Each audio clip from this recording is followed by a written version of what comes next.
Hello, I'm Chris Slight, the head of creative marketing here at Strange Scaffold, and if this is your first time listening to the Strange Scaffold Cool Things Club, let me tell you what it's all about.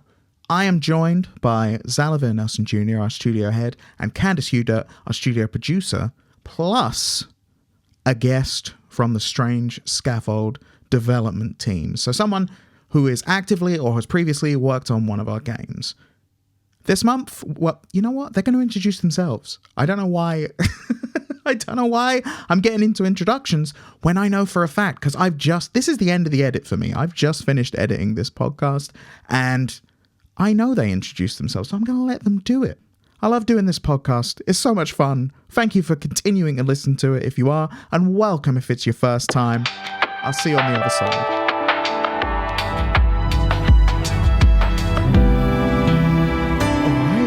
Roll straight into it, and we'll begin by welcoming all of our friends to the Strange Scaffold Cool Things Club. It's been a while since we've recorded. It's not been a while since people last heard an episode, but it's been a while since we've recorded. So I will say, at the head of the show, it's very nice to yet again have this be a part of my work day.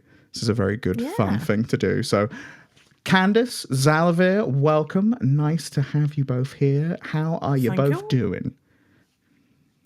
I'm a dad. Last time we recorded dad now. this podcast, I was not a dad, and now I am a dad. So that's awesome. And my cat woke me up, so we both woke up to small creatures screaming for us. So I think we have a lot in common in this way. Yes. Very true. We are joined by Julia. Julia, thank you for being here. How are you? And would you like to introduce yourself to the listeners of the Strange Scaffold Cool Things Club? Yes.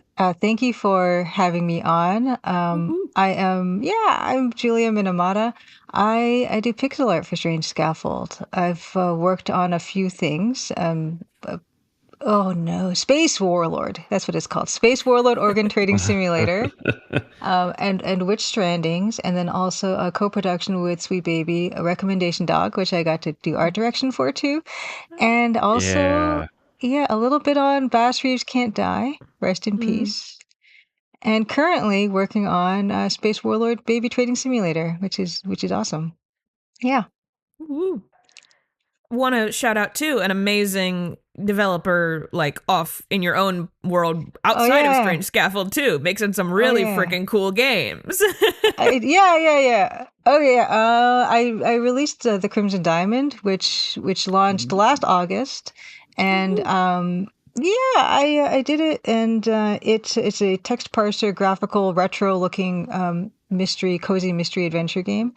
And I did everything on it except for the music. Dan Pollicker did that. And then also, of course, testing and porting to Mac and stuff like that. It was a really good experience. And that's the reason I'm even here and all talking to you is because I was sharing my process online and stuff. And that's how I got connected with Xalavier, who then invited me to start working on Space Warlord, which was the most incredible opportunity. And it's been so fun because I get to do my low-res, low color palette pixel art, but give it a bit of a twist that I don't often get to do in terms of the kind of stuff that I usually work in, which is cozy and wholesome. Space Warlord and then baby trading. It's another aspect of it that I'm really... I always love to explore because I always try to see how far I can go with it and see if Xalavier can say, no, that's too far. And he almost never says it. And I kind of get away with all kinds of stuff that I later regret because now we have all kinds of stuff in this game that's now lore all of a sudden. I didn't think about that when I was doing it. I was like, what can I get away with? And then here we are. That's been one of the most fascinating parts of the Space Warlord evolution because...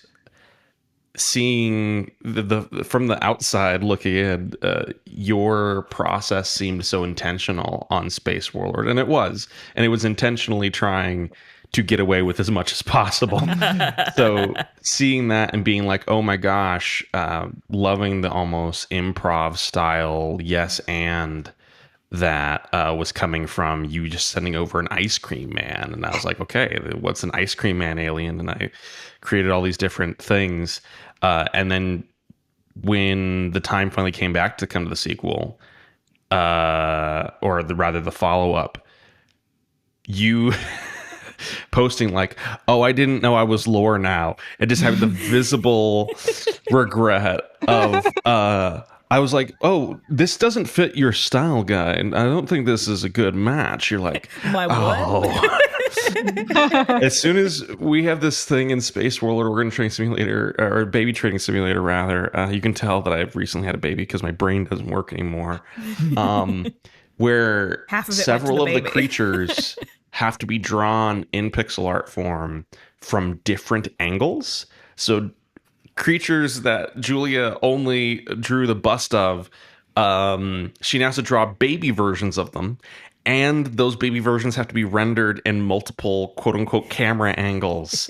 So she has to consider the logistics and anatomy of creatures I don't think you ever intended or believed you would be forced to reckon with. No, oh, and I have an example of this because in Space Warlord, I made this barbarian with a stack of pancakes for a head, and I remember that character well. I thought, hey, this is ridiculous, and and he's got a fork and knife on his back, like the weapons, and then he was like the main guy. Mentor. He was the main. I was like, oh no, what is? And then now we come back to this. I don't know if I'm allowed to say this. You can please edit this out if I can't. But now there's a whole Open. there's a whole species of pancake-headed babies now. All of a sudden, and I'm like, what have I done? Why I feel so responsible and irresponsible at the same time. The Strange Scaffold experience. And honestly, you've been tackling that entire process with, again, so much intentionality, so much grace. You've come up with several new creature types that you'll regret in the future. I continue to be astounded by the work that you do, and really impressed that the creative shriek that I had seen with you posting your work online beforehand, like, it's continued to not just come into the success of games that we've worked on together, but working in a team environment, because that's also never a guarantee. And you've just been like one of the most collaborative people I've ever met, and it really shows. Oh, thank you. That means a lot to me because I think, mentioned early on in Space Warlord, I had a bit of hiccups learning to work with a team because I got out of school and I was a freelance illustrator. And again, still working on my own, working at home, and then starting the Crimson Diamond, working alone, working at home. And it was a big adjustment to work on a team.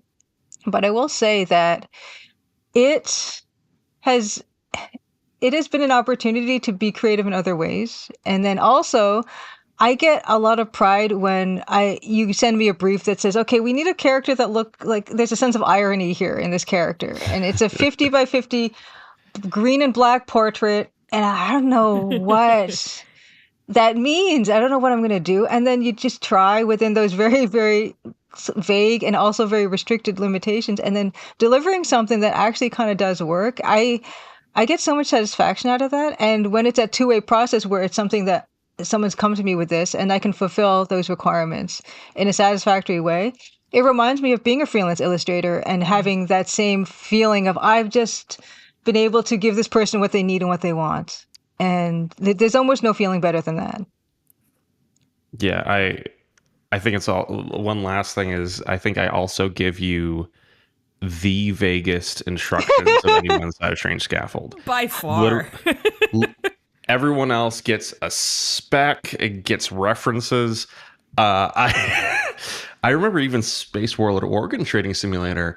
It was literally just I had a few things of like, a robot, this, that, and then it was just like Alien 4 through 9, and it was just just make some aliens. Julia, and now you're responsible for continuing to make those aliens and draw them in different angles. So it all loops around. And it has been really nice to explore as a creative director relationships of like more trust and free. Like, you were one of the first people that I really trusted to also that degree of going, okay, partially because I don't know how to fill this.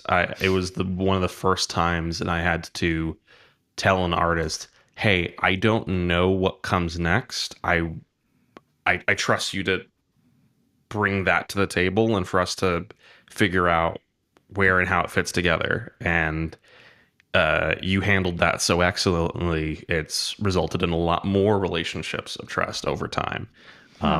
So yeah, I've grown a lot working with you too, and I'm really glad you're here. Oh man, Xalavier. No, that makes me really happy to hear. And also kind of relieved because I don't have a lot of I don't really know how that works with in between other kind of departments and stuff with Strange Scaffold. So I didn't know that you were particularly vague with me, and I was like, oh my gosh, is this how everyone is working? It's just something is happening. We're getting all these games out, and they're awesome. And no one is, it's very vague, and it still works. So it's kind of funny. Do this for everyone, can it? How does this work? Because you never know what's going on outside of your own, purview. Yeah. And then hearing that, I'm somewhat relieved that you're saying you're very detailed with other people, because I'm like, I don't know how any of this is going to work if everyone is getting the same kind of brief as I am. Really funny. Just make like a game. No if you could make a idea. game. That's so good. Oh my god. Well, lovely to meet you properly, Julia. We're going to get into our cool things. And I would actually like kicking us off this episode to go with Xalavier. I don't think we've ever started with you, Xalavier. So Because his getting on energy's it. too chaotic. Who knows? Yeah, but now I'm like, well, he's sleepy. He's like been raised a child. He has a Good to baby. go. Like- Maybe we can catch him off guard. Yeah, This is where we get them. yeah. Finally. But yeah, Xalavier, Okay. please tell us about your cool thing this month. I would like to talk about my cool thing this month, but to do that, I first need to do an opinionated, poorly researched rant about games history. Do you mind if I do that? And see, Please, this is why we don't please. start with you. It's good to set the tone. I do mentally sometimes think, get someone to set the tone first. It's easier for the guest so they hear what you do. And also it's nice and easy. And maybe it's always been me and Candace. I don't know. But like, but Xalavier, please. Mine is I would unhinged love this to hear time it. too, so go nuts. Okay, so I've been thinking about this a lot. And I believe there's two major eras of licensed games in the games industry. You can break it down into more granular terms, but the foundation of Strange Scaffold and of my creative perspective is seeing that the business and the creative side of any medium as a synchronous whole.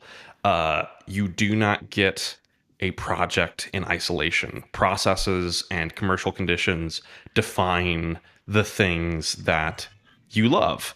And they determine whether or not they end up like that again when people follow back in its footsteps. This is part of the Star Wars universe, for example. If you are to fully, I think, engage with what it means to be a Star Wars fan and to see the things that come out of Star Wars, you have to grapple with the fact that a significant part of its history and lore is defined by making characters and entire plot lines to sell toys. Like a toy manufacturer saying, we need 3 vehicles by winter. And the next movie ends up with 3 more vehicles rather than Star Wars being this perfect egg that has no edges or cracks, that has a fully formed vision and a 9,000 year perfectly held lore book. No, there was at some point a need to make some toys because toys were for a part of time propping up the entirety of the Lucas Empire. Yeah, it's where it goes money. So they make some toys. They're going to put some characters in to make some toys. They're going to make an Ewok. They're going to make a Jar Jar Binks. That is, for me, not just a concession to the realities of creativity, but also one of the most exciting parts to embrace and consider. And when you think about licensed games, and the commercial conditions around them and what has defined them, I think there have been two major eras. The first one is what I would call the functional era. If the function of games that are licensed is to make money, then those games also usually were made in a very functional way to just provide money. You go through the logistical headaches and the assorted fees and concessions in terms of the financial realities of that you give cash to the licensor, either upfront or with the proceeds of the game, or both. And you make the type of the game in a way that will make it make money as efficiently as possible. And it resulted in some beautiful games. It resulted in some abysmal games, and it resulted in some stuff in between. And a very common pipeline you'd see in those environments is people learning to problem solve really quickly because, among other things, like the Blade 2 video game. Don't know if anyone out there has played that, but it was made in 8 months. Whoa, and it had to really? launch on... Yeah, they had, if anything, their dev time cut because the movie release moved up. And so they had to work around, okay, we're making the Blade 2 video game, and they even have plans of how they do that. And then they have to do it in 8 months. And then in a time where multi-platform development was much harder, they had to release it on several, an identical version on several different platforms at the same time. Oof. Out of that environment comes, some would say, a compromised product. In other ways, they accomplished miracles. And there's really interesting design that, because they are creatives, they shoved into this in-ideal format. A lot of the current crop of indies and of superstars of this, I'd say, like most recent generation of development, grew up in those minds. Mike Bithell was working on Tak and the Power of Juju. Brendan Chung was making Lord of the Rings Conquest, the often forgotten and underlooked follow-up to Star Wars Battlefront, where they had to figure out, how do we make playing as a hobbit and a wizard as feel as good as playing as Luke Skywalker and a bunch of stormtrooper variants and droidicas and stuff. The absolute pressure cooker of those environments resulted in really particular development decisions, and also meant a lot of those games existed at all because it was the way you make money off of a license in video games.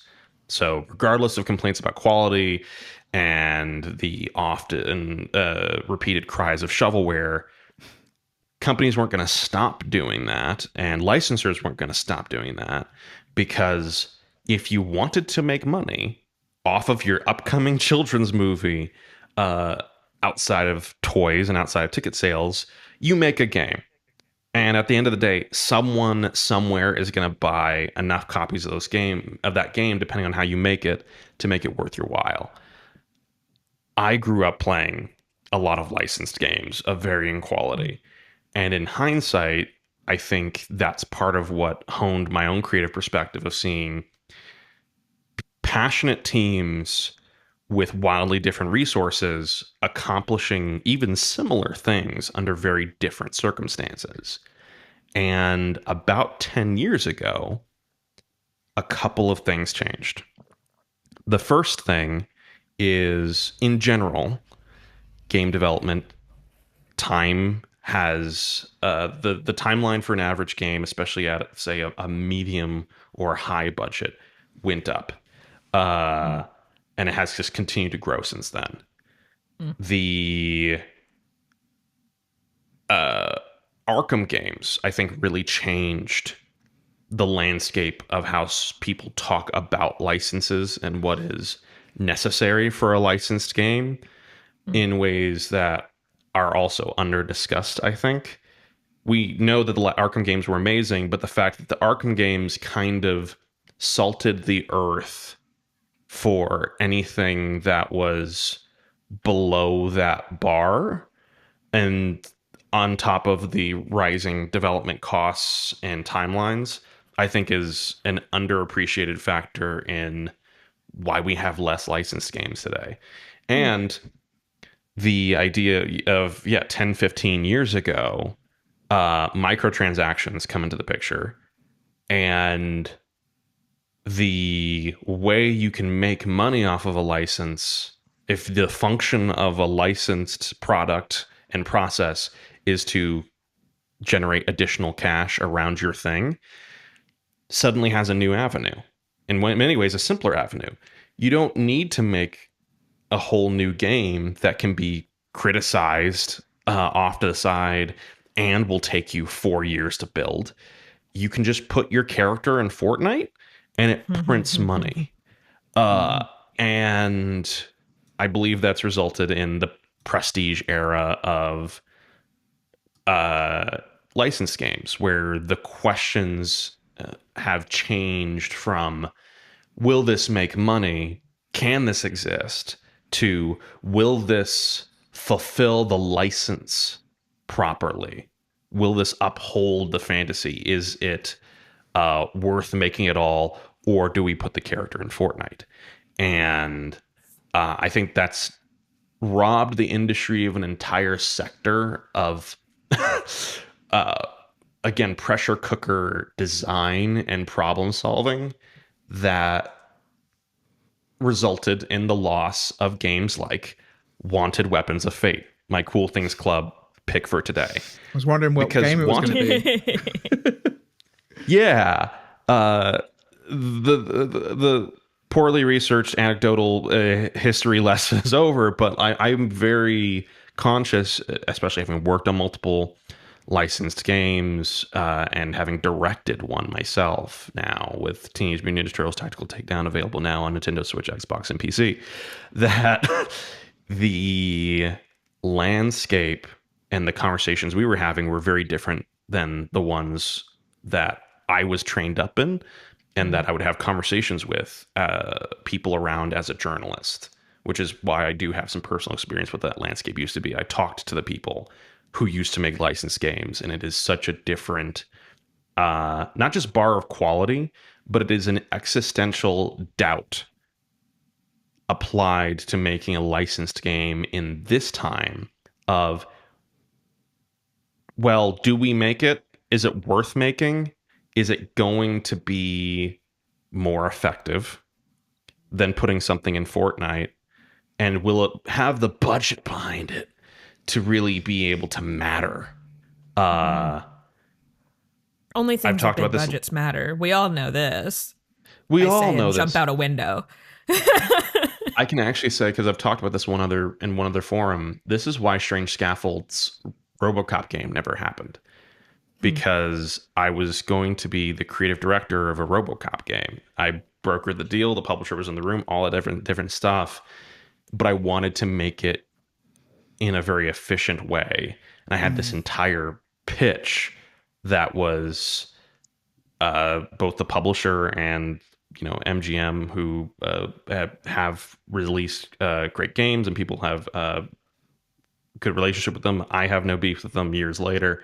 But like everyone was excited about the pitch, and then there was a worry that, okay, but are we spending enough money for it to matter? Is it going to fulfill the license? Is it going to, does it hit the minimum bar of being a significant creative effort? Because the conversation has shifted from the thing must exist to the thing must exist and be judged to be enough before it even begins production. And so I actually was the one who said, if this is what's being applied towards the game, we can't make this really efficient, exciting pitch that exists by virtue of its smallness, because it just doesn't fulfill those expectations. And if it distorts, it becomes something bigger, it becomes a risk for all parties. that is not something that's going to allow the game to result from the ecosystem that will produce at least a well-built version of it. I also think in hindsight, if that had all happened under those conditions, that would have been such a mess. I might not still be making games today. I needed to grow for a few years as a director and get more people around me, like Candace, like Amanda Farrow, our executive producer on Team NT Tactical Takedown, that would be able to create processes to really facilitate this large thing happening in a small package like it did with TMNT. But seeing the prestige era of games happen, and how we get dramatically less licensed games, we get dramatically less pressure cookers that result in different decisions that are designed to fulfill a universe than you receive in some of the much larger budget, larger polish products that are put into the world these days. I'd say even including the ones that we made, it's really notable. And I think the industry is worse for it because of games like Wanted Weapons of Fate, a game that has its issues. It is not a 10 out of 10 forgotten masterpiece. What I do believe it is a forgotten masterclass in accomplishing a specific thing, because that's what they did and had to do under the constraints they had, made by the wonderful and sadly now closed game studio Grin, who actually for a period of time was making fascinating takes on licensed projects. They made up the Bionic Commando reboot where your wife is in your arm and Nathan Rad Spencer has dreads, that I also think is underrated.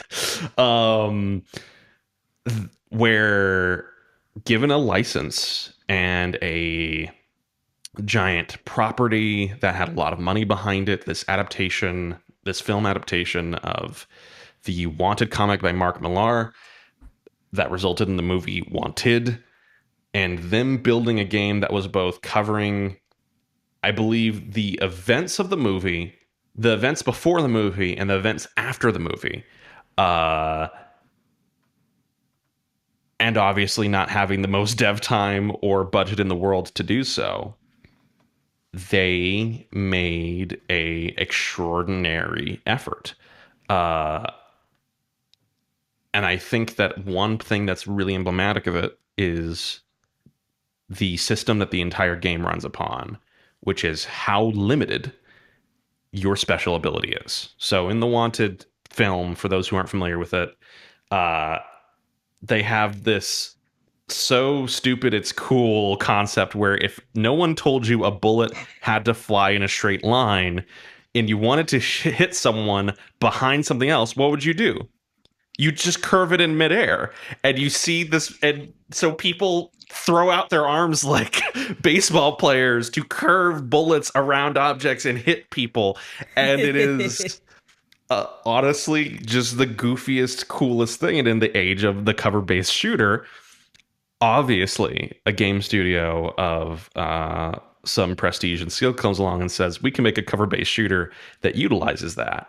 And what they brought to life was a game where you're cover-based. It plays like a standard cover-based game. They tried to fit a lot into the package that they did. The game is about 5 hours long, 4 hours long. And you hold a button, and suddenly you're not just like looking at, enemies. It locks on to whatever enemy is closest to the center of your cursor, regardless of if they're behind cover or not. And you can then, with the right stick or with your mouse, pull away from the enemy and determine the trajectory of how you're going to curve your bullet. And if that bullet kills the enemy, guess what? You get to just do it again. And that blew my mind, because I'm currently in the game development trend and mire of cooldowns. Like, oh yeah, the coolest thing in the game, you have to unlock it, and then you have to upgrade it through a progression tree, and then you don't get to use it all the time because then it would be broken. And this game needs to last for 30 hours and have a fairly balanced game curve. And them throwing up their hands and going, you know what, the version of the game we can ship, and or the version of the game that is coolest just lets you do this all the time, means that on normal difficulty, you're just going zop, zop, zop, zop, and you're seeing the bullets just land heads, hit someone behind, a riot shield. Very common enemy type in a cover shooter is someone who can block your shots from in front. Suddenly they take on a new significance because it's blindingly easy to just hit them from behind that, and they go like, oh, and you can do just like a one-hit takedown on them, or you just shoot them a bunch of times with the gun, and the game keeps moving at this incredibly rapid clip, and suddenly you have 3 of those charges. So even if you hit a person, they don't instantly die, you just go zap, zap, zap, and they're down. And you have enemies that I believe they can dodge those things. Your character audibly swears at them when they do this, and you do things to basically knock them into a state where they can get zip, zip, zopped. Or, beautifully, if you just do it enough times, it will hit them because you are curving your bullet through space and time.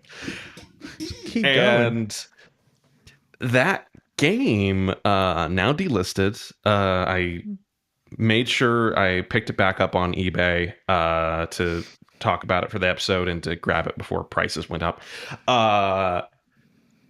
is not an acclaimed thing from that era, but it is a legitimate creative effort. And I have seen, even in hindsight, a lot of people talk about, yeah, we had Batman Arkham, we had some of these like really good licensed games, and then we had the rest of it.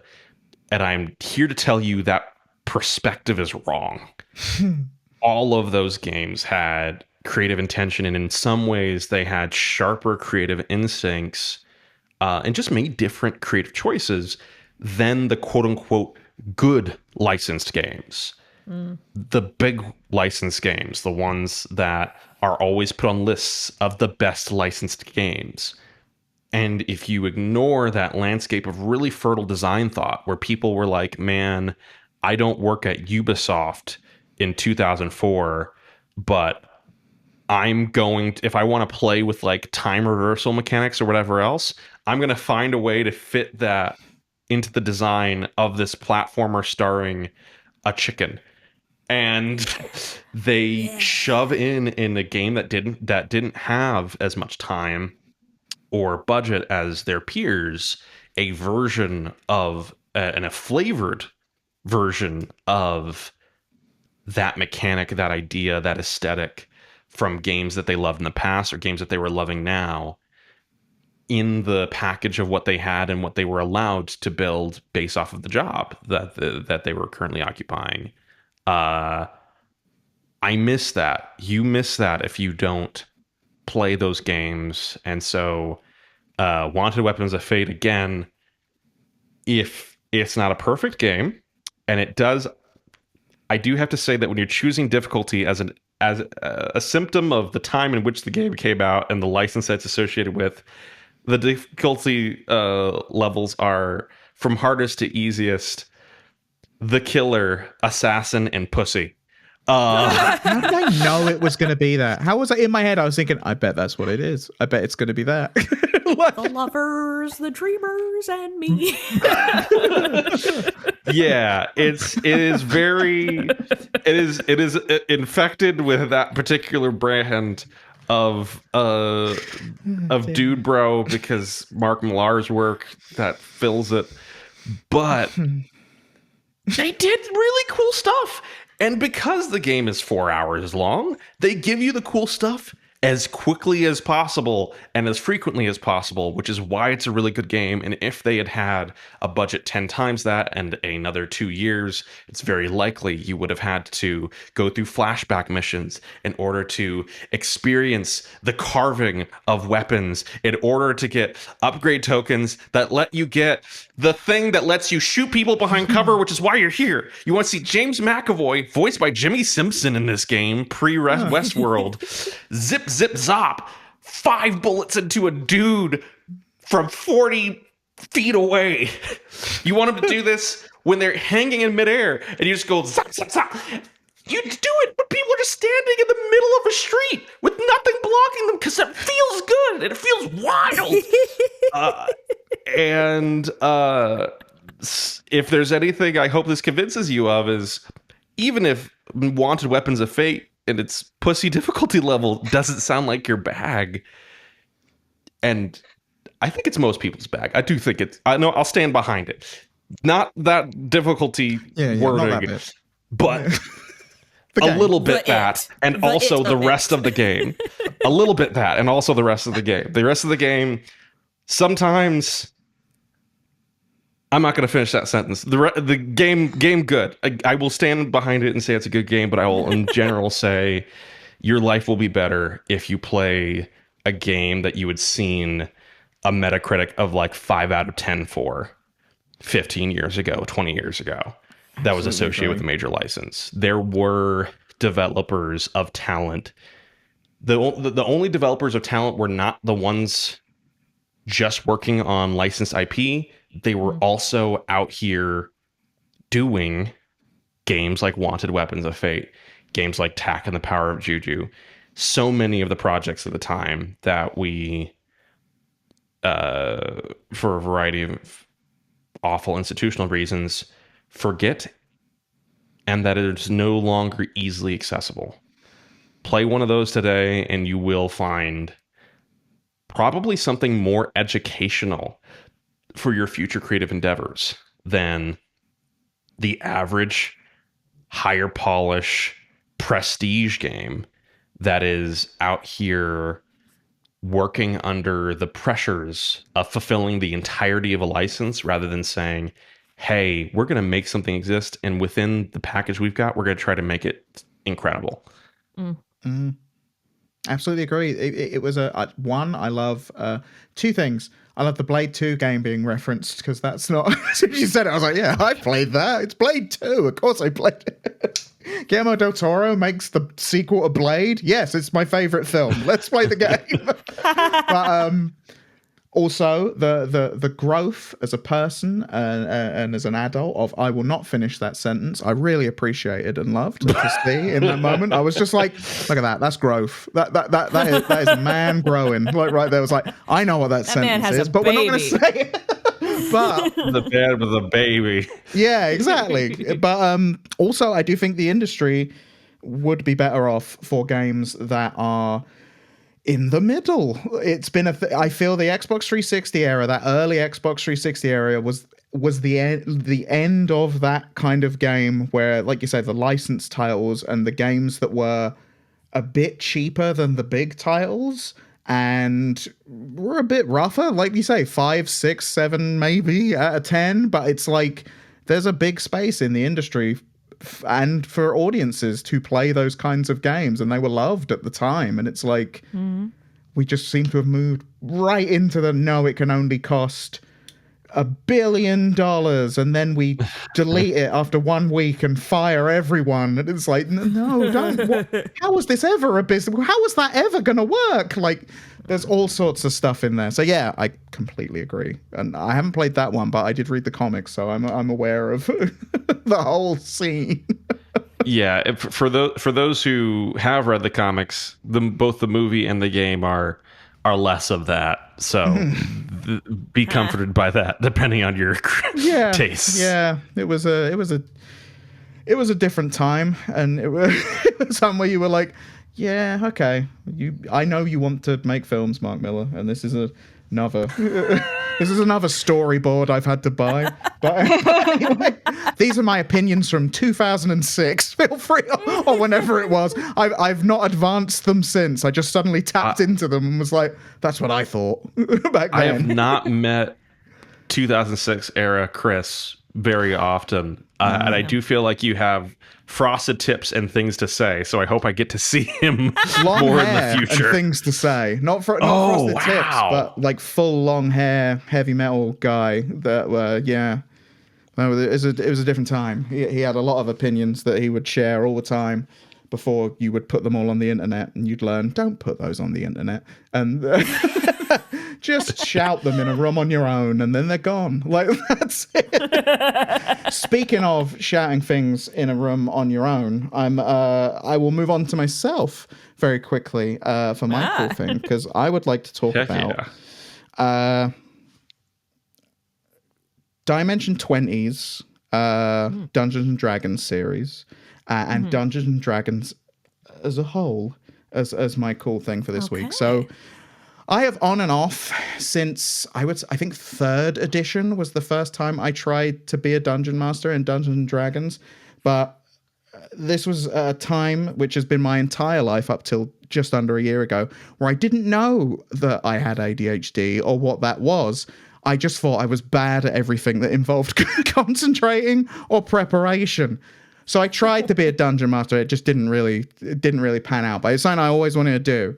And I tried again relatively recently. And again, it didn't really click for me. Like, or I didn't feel I was doing a good job. Like, I was sort of like, we're not getting the best out of this. Can I very briefly interject your really sincere, heartfelt introduction to D&D by saying the reason why Wanted as a series says ADHD exists? What? According to Wanted, ADHD is a sign that you come from an assassin bloodline that lets you curve bullets. It's because you can see the world. You were designed, literally, there's this giant speech Morgan Freeman, I think, gives it, of like, you can't focus on one single thing at a time because you were designed to track multiple targets moving through a space. You see a fly's wings moving in motion, and you can shoot them off in midair and then make the bullet return back into your gun. You were built different. And that's representation. Representation given to you by Wanted. Yeah. That's so weird. Like, that's why. Like, and so can I just do that now? Is that my job? Oh, God, no, that isn't a job. You can't just go around shooting bullets everywhere. According to Wanted, you can. Oh, yeah, I should have known. This is like the evolution of like hearing that thing where it's like, well, we all have different like evolutionary things and it's important for the group. Like, I've heard that one before, but hearing just specifically, you're from an assassin bloodline and you can shoot the wings off of flies is a new one to me. Yeah, who knew? But as I didn't have access to firearms or flies that needed their wings removing, I just assumed I was like, I've always had ideas for stories and things I've wanted to do, but I had never been able to, one, commit to actually doing them, and two, to believe that what I was doing was good. And that's not the ADHD, I think that's a separate thing, but the belief that, because in my head I was like, everything has to be perfect and it has to be the best thing you ever do, or there is no point doing it. Therefore, anything I think of that I think's, well, that's not the best thing anyone's ever done and is wholly original and brand new and brilliant. So I'm like, don't do it then. Obviously, don't bother doing it. Not considering that that's not the way any art works ever. I'm like, well, if it's not the Beatles, why bother writing a song? There's no point. Not really how it works. But I finally got into watching a Dungeons & Dragons playthrough, and I tried before with Critical Role, but again, didn't know I had ADHD. The show's 4 hours long, and that's just one episode. That I couldn't focus on it. But these things were an hour and a half. It was a group of improv people, and it was really fun. I loved watching it. Like, I'd never got into anything like that really before, and I loved watching it. It was a brilliant show, and they had a side series that was the Dungeon Master, Brennan Lee Mulligan, talking to various other people that run Dungeons & Dragons and just talking about how could you be good at being a Dungeon Master? What do we do that makes it better? And I was watching it, and so much of it was just about, because in my head, the amount of prep I should be doing was huge, and I should know everything, and I should know all the rules, and I should be able to just, everything should be perfect, because if it's not, then it's going to be bad, and there we are. But watching these people talk about it, it's like, oh no, you prep, you do stuff, you know what you're going to do. But the way this works and the best part is that you're working with other people and like and things just happen and you go with it. And I was like, oh, okay. So, and then I started thinking about myself and all because I have never thought of myself as a person that was like, improv's my thing, until that's very surprising to me.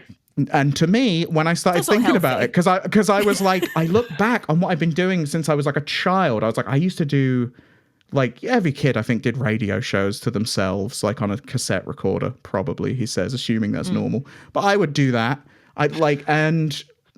Me and my friend, I had two friends, we used to make videos back like pre-YouTube of just like sketches and things, and they'd all be improvised. Like I was always just like, yeah, why bother having a script when we could just fuck around and something cool will come out of it? Let's just do that. We had a whole like local radio show that was just that.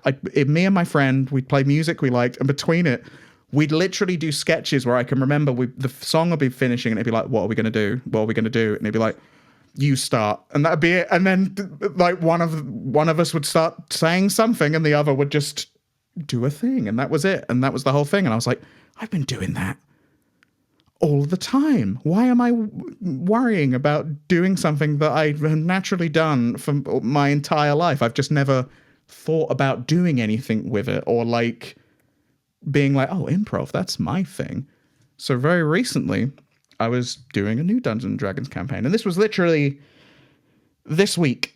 We did a session on Sunday, and I just was like, okay, I'm taking all these lessons that I'm learning from this series about making sure I'm including people and like seeing how they're interacting with the game, and trying to tailor what I'm doing around how they want to interact with it, whilst also giving them little things to sort of bring them in to the game.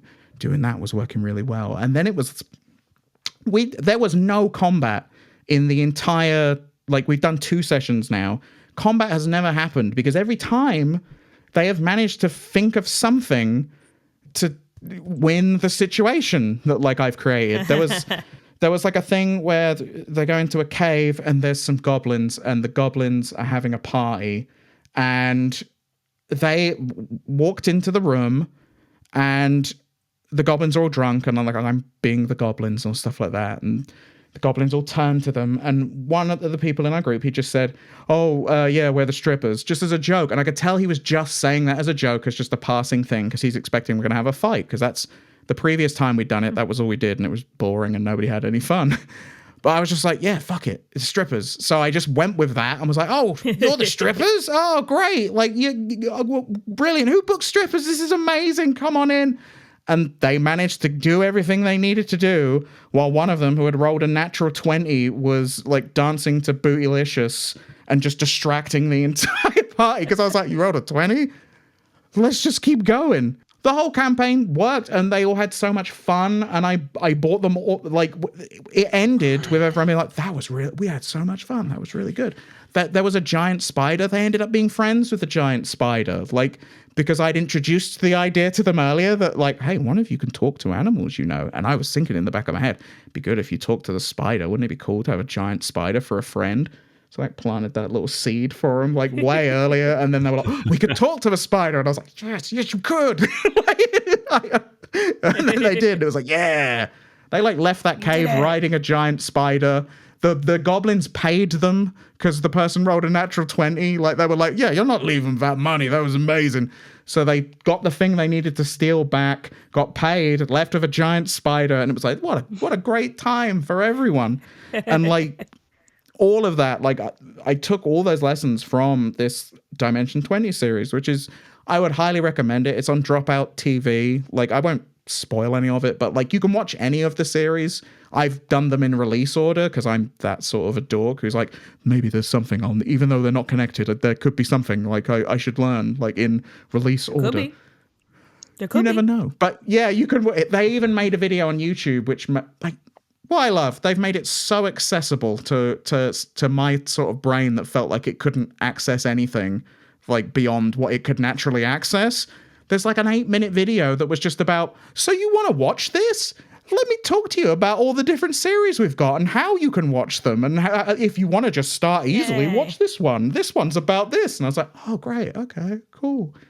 Strongly recommend that. It's like, you can watch it all on YouTube. And if you've ever wanted to get into Dungeons & Dragons or seen Critical Role and like how cool that looks, but been like me and been like, those are long. Like, I don't know if I have that brain power to like log into this. This is all edited and like pre-recorded and stuff. It's great. Couldn't recommend it enough. And I couldn't recommend the sort of really almost freeing power of realizing that like, oh, I'm good at a thing. And the thing isn't just like, oh, that's that. I don't think about that. But what I've got to be good at is writing the perfect story and crafting the perfect campaign within these rules and systems. And I must stick rigidly to them or it will be bad. Like it's like, oh, no.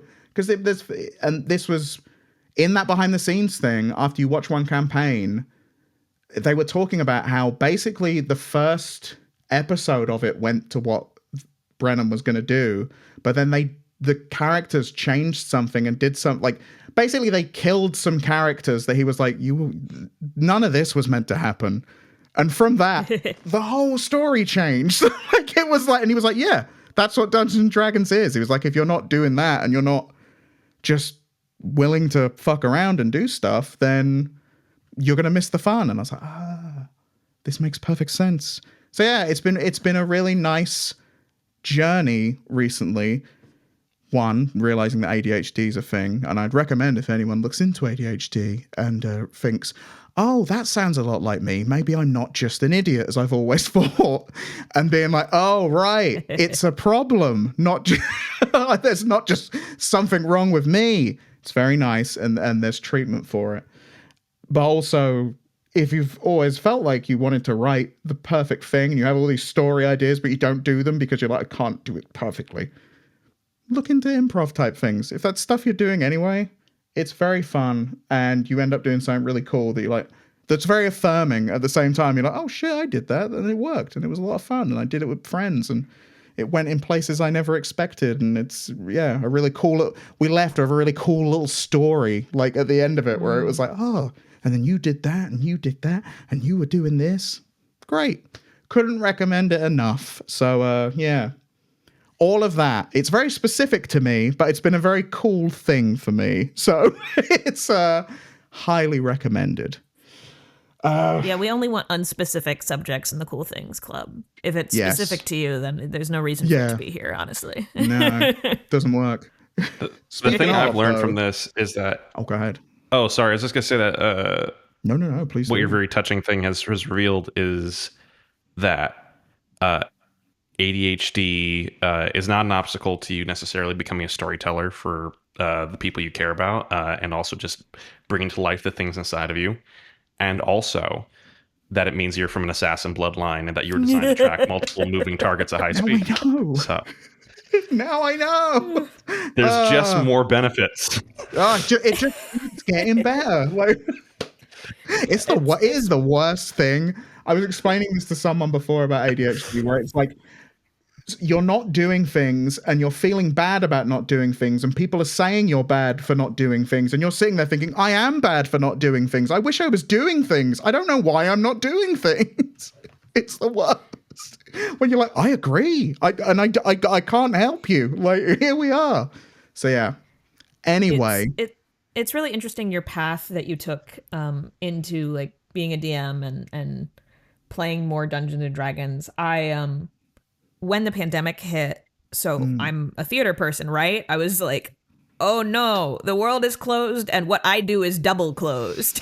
Yeah. Closed. And TTRPGs ended up being the closest thing I could find to like, let's all go into a room and tell a story together.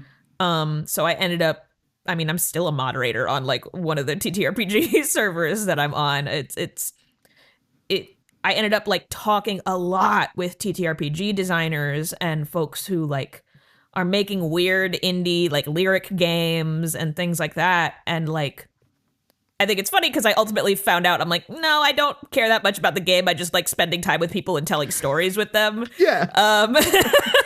So it's a very funny thing where it's like, oh yeah, oh, this is a designer and you're making these games, and like people have bought my TTRPGs, and yet I have kind of found that that's not the place I want to be. But the fact that it was a place that like at that time I could land was really important and like necessary, because like, gosh, if I had not been able to like find folks that I could get into a room and be like, cool, we're gonna make up this story about the messiest lesbians you've ever seen in this session of Thirsty Sword Lesbians, which is a fun game. I'm not sure. I think I would have gone a little bit more insane than I already did while in lockdown. One thing I will say though, because knowing all these rules, like I've got this giant dungeon master's guide next to me that's like the most imposing of tomes, like, and in my head I'm like, read this, learn all of it, know all of this. Again, watching those things, it's just like, you don't need to know all of that. Yeah. that's a lot more inviting, I'm not gonna lie, than like fucking, no one's even gonna see it because this is an audio podcast, but like, I know, this is just for us. Good lord. Yeah. There's so much of it. Yeah. And that's just one of them. Good. But yeah, worrying, like you don't necessarily, there are players that are super into all the like really crunchy numbers and rules, and like I get in the battle and I'm going to min-max the hell out of my character and we're going to get in there and I'm going to do all this amazing stuff. And then there are also people like me that are like, I can't hold that all in my head, but what I can do is we can just fuck around and find like, and when us two types meet, it's like, could I do this if I do this? And you're like, fucking roll for it and I'll let you. Like if you get above a 17, I'll let you do that insane thing. And yeah, it's a lot of fun. So yeah. I think actually, because some people, including myself, have been afraid of also like players basically finding out that they're frauds, DMing frauds. I think one underrated element is you get to define your table. You get to really determine sort of your creative and role-playing ecosystem. So if there is a particular player you're worried about coming to that table and not necessarily respecting your space or your ability to DM, you can always just not have them there, potentially. The idea remove them. The thing I've found over time, especially as someone who like doesn't have the attention span for like long campaigns, whatever else, but I adore one-shots, is a one-shot is an ability to assemble some of your favorite people in a room or at a table or on a Zoom call to be funny. And you don't have to bring anyone into that space that you're not totally certain and excited to vibe with in that way. That's also quite creatively vulnerable because they see you reach for things, and sometimes they don't suspect that you're reaching for things out of the ether, and you really have that permission to even in the case where it's just one person that you want to have this experience with. You can both DM for one person, as well as there's this entire cavalcade of tabletop RPGs that is specific, and storytelling games that are specifically about, hey, do this with one person you trust, or do this alone. I've heard of that. Yeah. And that means that whatever your situation is, role-playing is for you. Oh, dude, yeah. Just, and I will move on. But there was just the moment that I knew, I was like, this is working and this is like going really well. One when they were like, I could talk to animals, and I was like, yes, I taught you that earlier, and you're doing it. Yes, like, because these are all people that had not played Dungeons and Dragons before at all, and it was like, oh, amazing. But it was, I knew that I was like, I need to make them love this giant spider, and they need to feel things for this giant spider, and they did, like, because the spider was just talking about how they had a really quiet, soft little voice, and it was talking about how it had been told, from birth, it had been told by the goblins that if it goes outside, it will die, and that's been its whole life, and it's just, and the goblins feed it food that make it feel ill, and it doesn't really like it. and that what it has to do and its main thing is to just kill anyone that's not a goblin, and that's that's it. And it doesn't like killing things and stuff like that. And I could see how much they were like, oh, this poor spider, when I was talking, and my brain suddenly went, there is no spider. They're talking, it's you. It's pretending to be a spider. It's working. This is amazing. Like the joy they felt when they decided to, like, before they did anything else after talking with this spider, they were like, we should take the spider outside. Can I hold its like a little front hand and like lead it outside and like show it that it's going to be okay? And I was like, well, you do a little roll for that and it might fight. And they got like a high enough roll. I was like, yeah, you can. And like before I did anything, it was like the spider was outside. And I was like, see, it's okay. Like you didn't die. It's going to be all right. And the spider started running around and having a great, I was like, oh my God, amazing. And like, because it was covered in all sort of like chitinous stuff and it like stretched for the first time and it all came off and it was running around and like having a great time. So I was like, this is wonderful. Look at this. And it was that as well. I was like, they're in. They're in now. They feel for this thing that doesn't exist. This is amazing. So yeah, very fun. Very fun. But I couldn't recommend it enough. But yeah, I will move on. Julia, what is your cool thing that you are bringing to the Cool Things Club? Well, okay, before we move on, I do want to just have a comment about this journey that you went on with this idea that you had to be super prepared and everything was going to be very strictly following everything. And then you found that this improvisational aspect of it was what was exciting for you and exciting for other people. It does remind me of the creative process just in general. And this idea where we can come in with a design document and we're going to say, okay, this is exactly what we've delineated. And this is exactly what we want, that we think we want. And this is what we are going to expect is going to happen during this process. And you try as best you can, of course, to come up with something that's as detailed as possible. But during that process, there has to be this ability to be open to pivots and shifts and this responsiveness of this isn't feeling right, this is feeling better, and just letting yourself be guided through that process in a really organic way. Because if you don't give yourself that feeling, it's just being in the context of making it and then starting to organize stuff and put up these structures, that you can't really see it until that happens and you're in that process. You can see so much better when you're actually building the thing than when you're just looking at a blueprint. Yeah. And you see things that you need to adjust. And I see this all the time with Strange Scaffold. You see all these times where, well, actually we need to do this. And if you don't let yourself do that, then you're completely sabotaging yourself.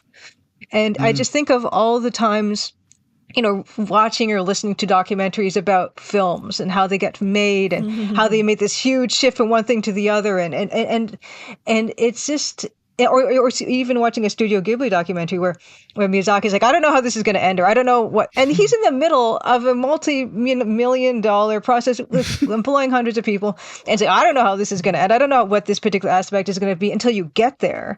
And when you get there, that's when you have the most information at your disposal to make that decision about what's going to feel right. Because you're not going to know what's going to feel right until you have that information in that particular context. But I think it's wonderful that, just of course, there's always going to be a balance between being super ultra prepared and also just having that impulsive aspect of it. But I do think the most exciting stuff is when the creative people are allowed to, or they allow themselves, even more importantly, to feel that. Because there's so much of it that isn't logical necessarily. It's like what feels good. And that's kind of how I got in my own design philosophy is, well, what do I want the player to feel? What do I want to feel when this is happening? And I base it on that and not on, well, we need this particular specific thing. Because the more specific you get, the more you're pigeonholing what you want that objective to be. But when it's vague, it could change. Like how you feel about that vague goal can change day to day. And that's okay. Because you're saying, well, okay, this is what, and everything else, every other design decision about what something looks like, how it plays like, how fast it goes, how slow it goes, will govern that overall feeling that I'm trying to convey. And so hearing your experience as a dungeon master and knowing and seeing how people responded and saying, okay, well, this is working. And then you're doubling down on those things is wonderful. And I think it's such we don't get so much of that immediate two-way communication in games versus tabletop, but that's a way tabletop, I think, really can be magical because you have such a collaborative process that's kind of right in the moment. Yeah. And you can see exactly what's happening with people.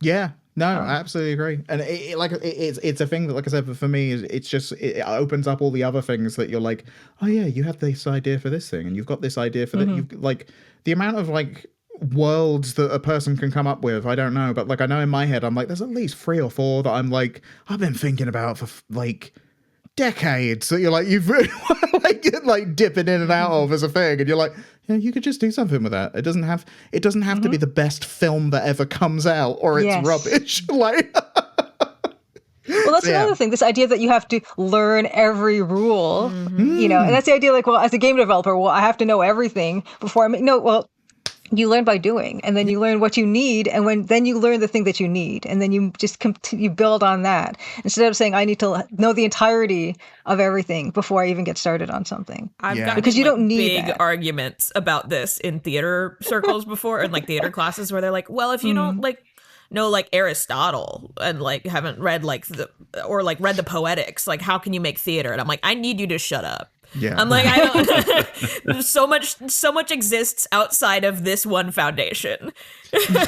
And speaking of creative environments, that's also sometimes some of the best art you'll see, or some of the most interesting things you'll see, is made by someone who is not native to an environment. You had music video directors direct full films, and those films feel different because they come from a different perspective and background. Look at Everything Everywhere All at Once. Like the Daniels did a lot of, they did Turn Down for What, and then a couple other films, and then they made Everything Everywhere All at Once. Like, and won several Oscars. They did it was pretty good.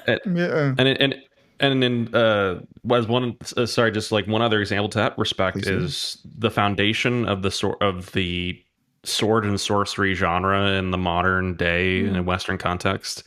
Robert E. Howard did Conan, and this is, I didn't realize this is pre Lord of the Rings, so like Conan was pre wizards, Lord of the Rings.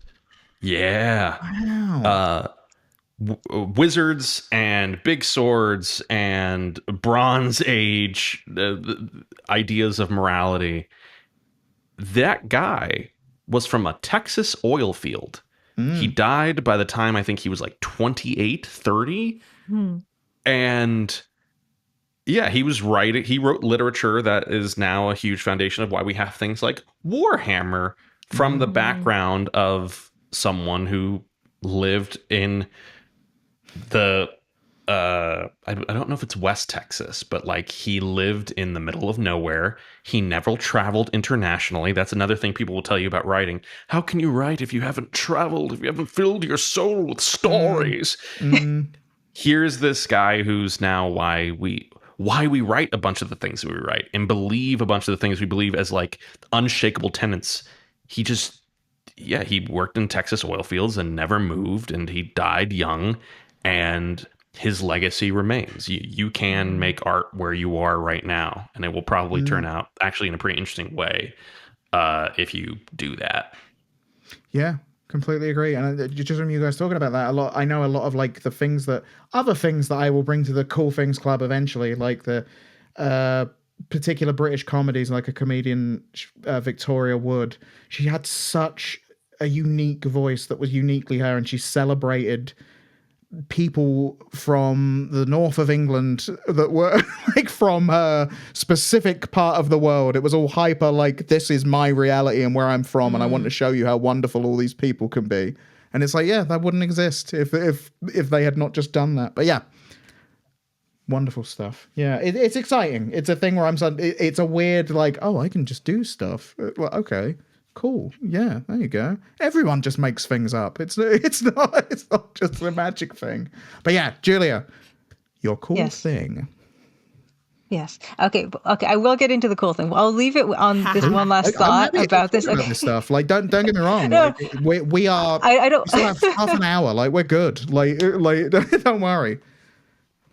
I will say this, and then I'll get into my cool thing. Don't be the one who says that you can't do something. Don't be the one to stop yourself from doing something, because there's other people for that. Exactly. Let them try, right? But don't be that person to yourself. I mean, be nicer to yourself than that. Okay. I'm going to start with my cool thing. And this is something I actually rediscovered fairly recently, but I am having the time of my life with it.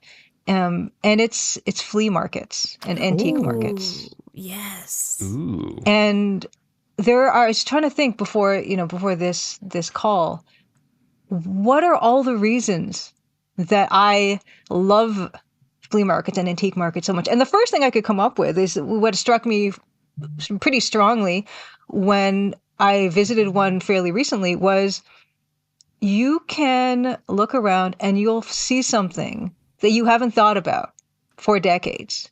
And it'll be right in front of your face. It could be a toy that you remember. It could be a dish that your mom had. It could be, a vacuum that you had that you can't believe it's right in front of your face.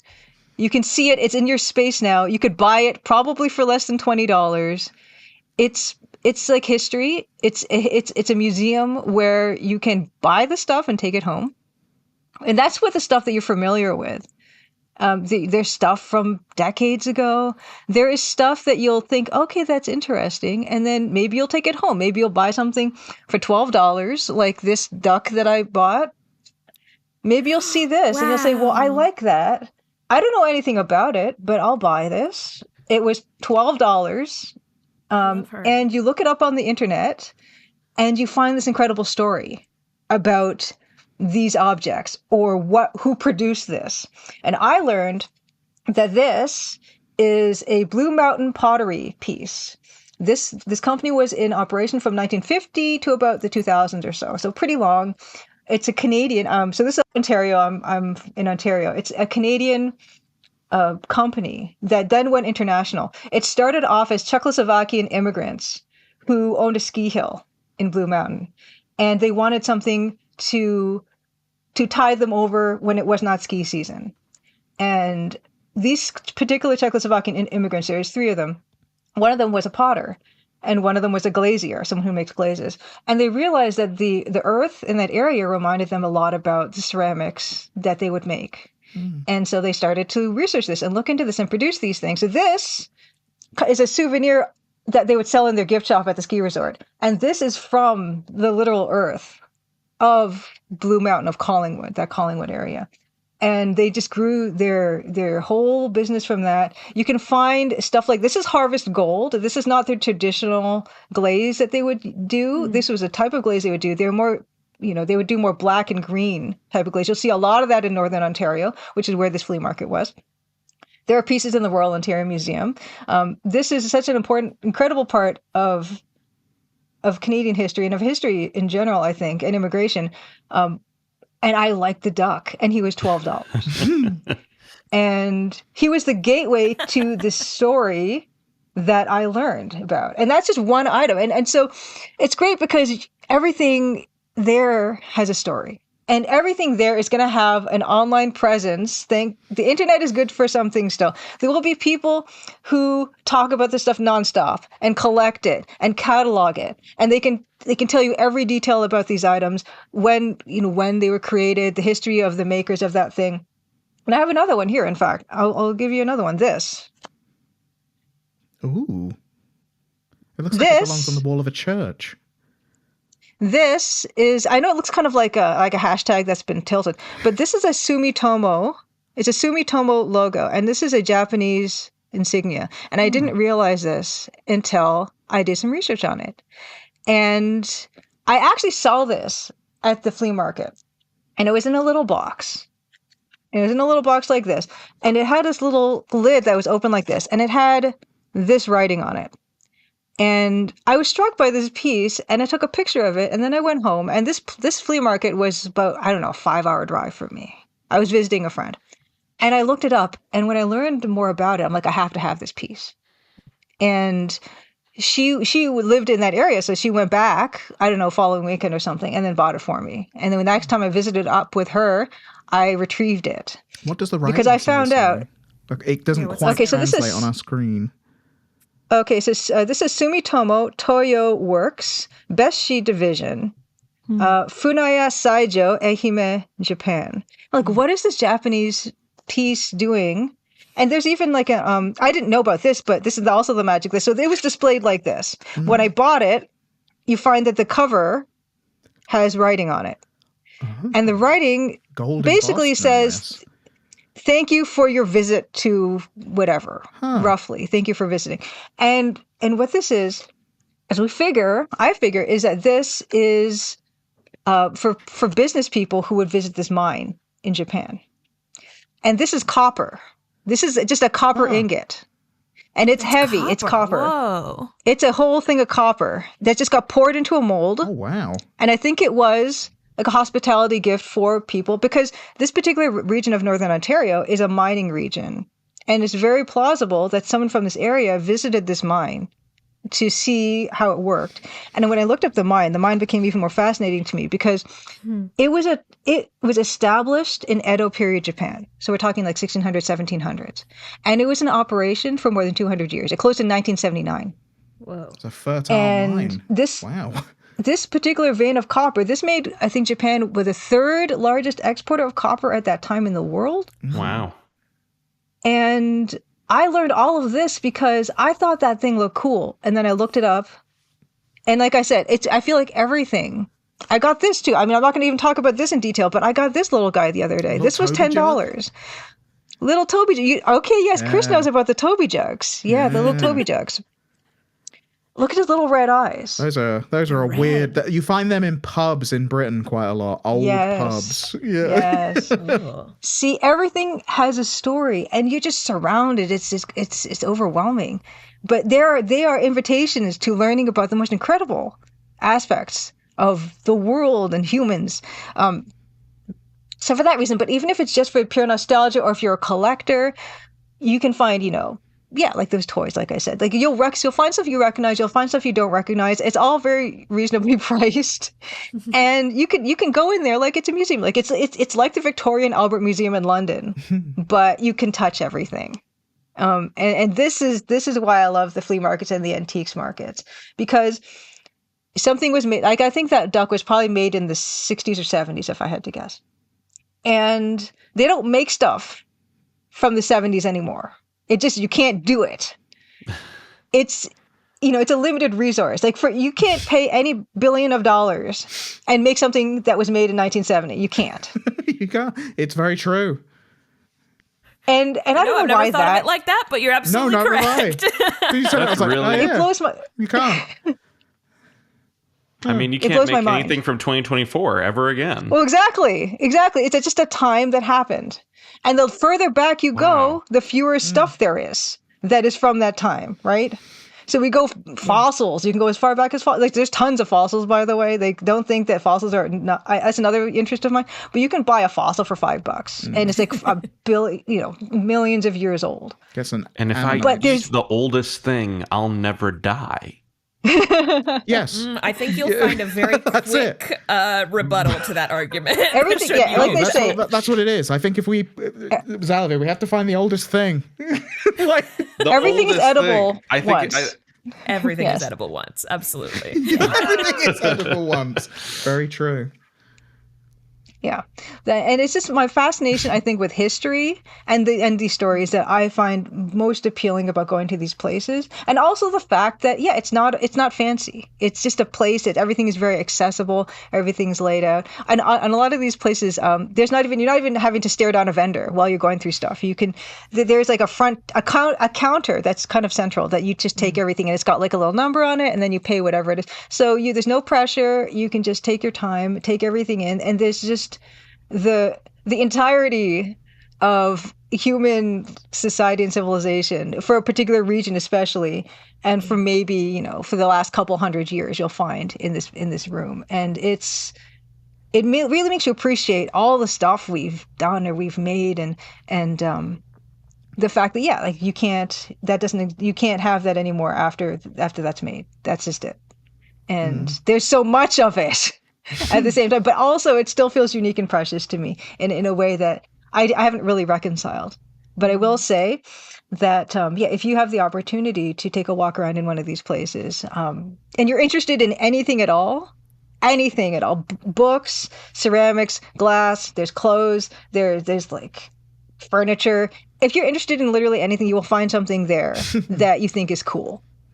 Maybe you won't take it home, but even if you want to, it's probably very reasonably priced in a lot of these places. So that's my cool thing. This story of human civilization and development within objects, and how it's there for us. It's at your fingertips now more than ever, because as long as we have a working internet, I mean, you can go to the library, I guess, but the internet is really the best way to do this stuff. And you can look stuff up and go, oh, well, I paid $10 for my small Toby jug, and I can see he's $12 here. I did okay.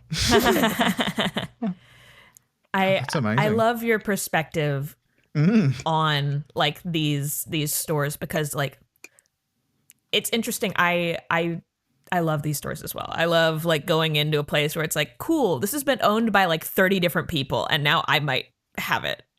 That delights me deeply, because you're taking me over like, oh, here's the history of the space, and here's all these different things, and that perspective has never occurred to me, because what I see when I go into those stores is I'm like, why do we make new things? Like I go like really hard, like brain towards like environmental factor of, I'm like, why would I ever buy something new? Why? Like, that's another part of it too. Yeah. You don't feel like as bad of a consumer if you're going to buy something like just there are 30 other people have bought and it's already been produced for decades, like it's already exists. I'm not doing any more harm by just relocating this briefly into my possession until whenever I pass on, and then it goes back to the flea market kind of thing. It's just a cycle of recycling this object, that it's not meaning anything has been taken out of the earth to produce again. Yeah, absolutely. It's and really it's so much of like that sorry, go ahead, thought. Candace. Oh, sorry, honey. No, you're good. Keep going. Time delay. Oh, well, Yeah, actually, it's the my best. cat has decided he needs to be involved right now, so I don't think I'm gonna be able to talk in a second. All right. I was just, it's also an interesting thought on the sort of transient nature of ownership. I can remember thinking that in a really morbid setting, but a grandparent's funeral, weirdly. I just remember thinking about a house and thinking, you don't really own a house ever, do you? Like, you have it for a bit, and then you're gone, and then someone else has it. Like, it just... And it's similar with everything. Like you say, when you said like 30 or something people have bought this over time, it's like, isn't it? Like, I don't think of things that way as much. But yeah, it is a very interesting way to look at things. And yeah, I should go to more of these things. I never do, and I really should, because they like you say, there's going to be something. There's going to be something there that you're interested in. Come on, Chris. I'll come. Oh, you can find so much Star Trek stuff at these places. Come on. Oh, you probably can. It's true. Well. It is true. I've not got much Star Trek stuff, so that would be amazing. I really haven't. Like, so yeah, that would be wonderful. Yeah. This is a solvable problem, my dear. Yes. Well, now, Julia, I just want to look up like random objects that I've bought. Like, I have so many like weird little funny things that I've bought. Do it. Yeah. Yeah. Yeah. Absolutely. It's a trip. Honestly, you will have the funnest time. It doesn't even have to be an antique or something from the flea market. Like literally the microphone in front of your face, you could just look up. You can find out about the history of that company, who founded it, how long have they been around, where's the head office, and what else did they produce? All these, this thing, okay. It's funny because the husband of the friend that I was visiting, this logo is on his tires. Because Sumitomo is one of those conglomerations that literally will make everything. So they have mines, they make tires. It's like Bandai Namco makes erasers, like pencil erasers. They make stationery. And there was like a Blue Sky, like a social media thing where people were like listing stuff that Mitsubishi produced. Like, I went to Mitsubishi, I bought a refrigerator and a golf club. You can do that with some of these conglomerates, right? And this is another one of those where he took a picture of his tire and it has exactly this insignia on there, because they're just, So that's where he recognized this from. You'll have to post pictures of these online, because everyone will be listening to this audio and they'll be like, what does it look like? So yeah, if you post them, I'll put them in the show notes. That'll be amazing. Okay. Yeah, everyone has to give wildly different descriptions of what they look like. That's what we need to. But Julia, one other thing I find really fascinating about this perspective, and something I really appreciate about having this conversation, is that like this, your ethos for like research and history is present in your game. It is so 100%. Present. Yeah. As I play your game, I am learning more about a region of the world I have never been to. It was so important to me. It was so important to me that was the case, because I just love doing this anyway, with just as a hobby. And when it comes to something where, this game that I'm making, it needed to feel real and it needed to feel grounded. And the way to do that, the best way to do that is to look at history and see what came before. And I have this book called Ontario's Ghost Town Heritage by Ron Brown, and he talks about dozens of places that would have been like Crimson and the circumstances to how they were established and how they became abandoned. And there are patterns to these things, but where was this situated? Did the railroad station, did the CPR, the Canadian Pacific Railway, did they serve this community or not? Was this on the lakeshore when we used the Great Lakes waterways, before we had highways, before we had the train? And what was the resource they were extracting? Was it mining? Was it timber? There's so many factors, and the world is so complicated that you won't know, and you can make stuff up, and that's fine too. And I think there's definitely a lot of room to do that, but you don't have to just make everything up. There exists a lot of information about, what really happened and what were the circumstances around this happening historically as well. Because there's historical aspects in the game. There are geologic aspects of the game. It was important to me that garnets could be in that region that I was locating my game in. It was very important to me that mineralogically these things would make sense, because we do have, I'm not going to spoil anything when I say we do have diamonds in Northern Ontario. We had an operating diamond mine in the 2000s there, and which means that those diamonds have been there in 1914. And they were there in 2000. All that stuff was, and people do say that the game is kind of educational in a way, and I feel like that's also kind of a bit of a retro thing where people did learn stuff. Like there's a game called Gold Rush by Sierra that went into specifics of traveling for the gold rush and the different routes that you could undertake to do that. And I think it's fascinating to have that weird kind of secondhand educational type of thing, even if it's just as a text parser game, people learning English or learning how to type or read or spell, all that stuff. I do love that aspect of games where it's not edutainment, it's not educational software. I love educational software as well, but people, like as a kid, you're playing, and everything is educational when you're a kid. And if you have something that does have that grounding, it does give you a bit of a foundation for saying, I'm interested in this. I want to learn more about that. And I think that's a great opportunity to do that as well. It's hard for me to turn off the desire to do the research, because the more research you do, the more possibilities you see for character and story and setting.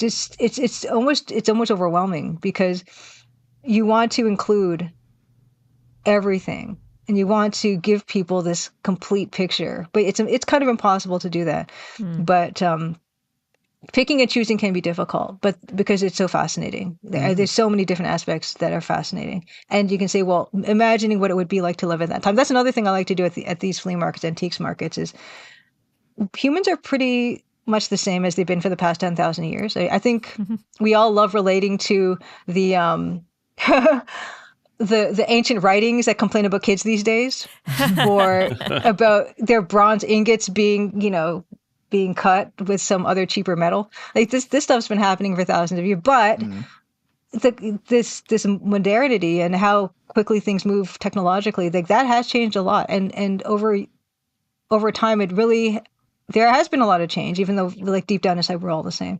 And just kind of trying to imagine what it was like to live in a time where there was no such thing as plastic, or we didn't have cars or something. It's that type of intellectual exercise I find really fruitful, because you have to think about, people got by and there were opportunities, and people thought it was great at that time, often, most of the time anyway, that they found a way. And how did they feel about the things that were coming to their future? And how did they feel about their past? Yeah. All this from what we call a car boot sale in the UK, but from a flea market. Yes. Really cool. To move us on, Candace, what is your cool thing of this month? So my cool thing, I Where is this replayed guy? part I of love it. this beginning. Just I replayed part of it last night just to kind of give myself a refresher. And I realized that unfortunately, if I tell you anything about it, it will be less impactful than if you go in blind. So I Well. am going to tell you a lot of backstory of who this is and why I love it so much. And then I will put a little spoiler warning and then talk about some things. There you go. Get into it. So my cool thing this time around is Soul of Sovereignty by GGDG. It is a game, visual novel adjacent, comic adjacent game, that is just freaking beautiful. It is from, like I said, GGGG, and they are one of my very favorite comic artists in general. You might know them from Cucumber Quest, which was their long running, and I think still is their long running comic. I think they're on a hiatus right now. And for video game nerds who might be listening to this, they've done a lot of work, like concept work for Undertale and Deltarune.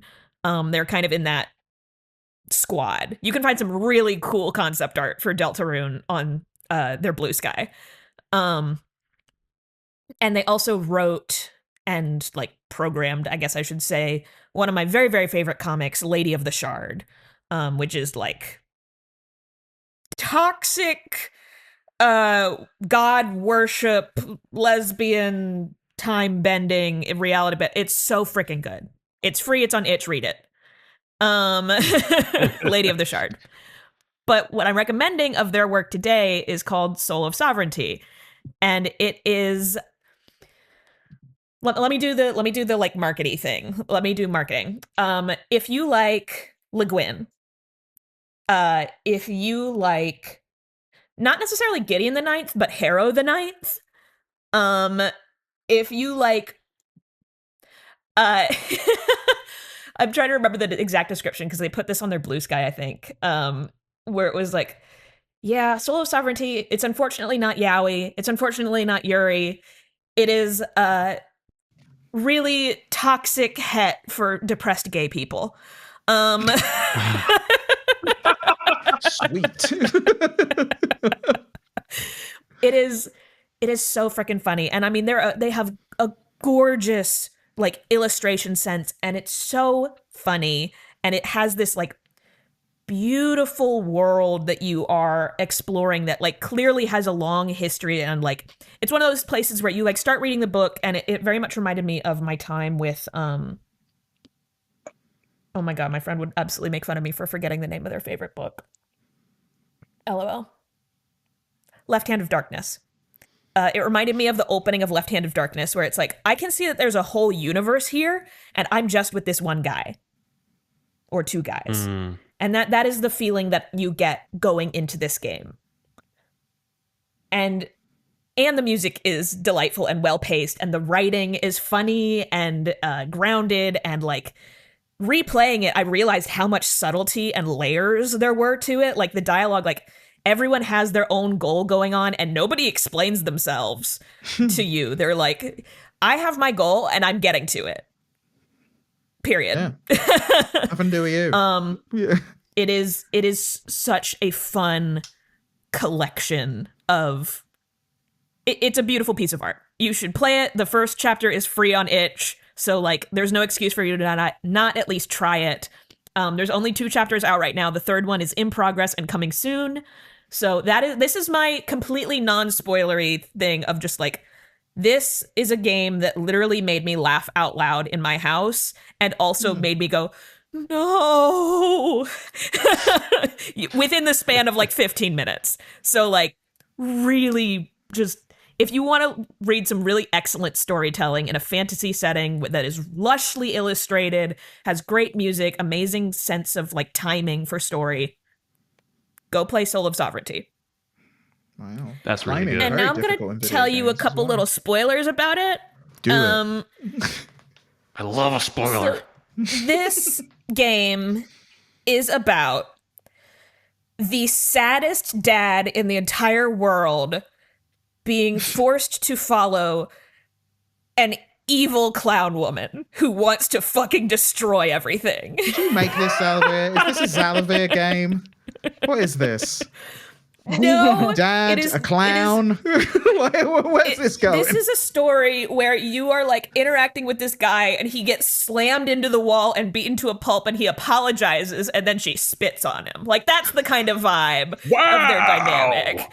Like, this is the dynamic.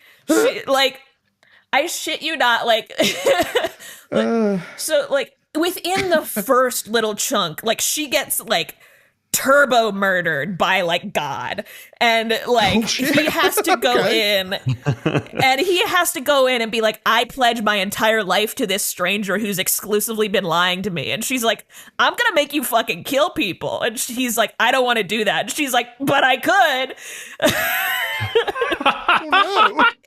I love these characters. Yeah. Like the most toxic woman. Like, I love a story with a character who's like actively going to make the worst choice over and over again to like hurt the most people, and you're still interested in what they're doing, especially if they're a woman, because women never get to be this in stories. Generally not, no. So like, literally, like, and he's like, look, I wasn't prepared to see someone die, so I just had to pledge my undying loyalty to this woman because otherwise she would die. And she's like, I'm gonna make your life hell. And he's like, nevertheless. And it's like, boy, get out of there. Yeah, what are you doing? God smote them. You got out. Like, yeah, literally. Like, he gets out and then he goes back in. It's like, you are making the worst choice. It's two people making the worst choices with each other over and over again. What else do you want? I don't know. It does sound pretty good. I'm not gonna lie. Like, yeah.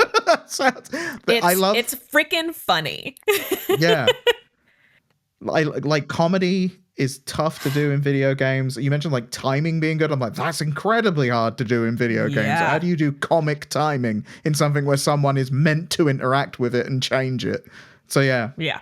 I think one of the really notable things I'm hearing about this as well is that it is actively incorporating difficult protagonists and perspectives. Mm-hmm. And I think something that creators struggle with for getting funding, for getting press, for doing basically anything, let alone the voices inside your own head that say what you're doing isn't good enough or that you're going to struggle, is making an unlikable swing.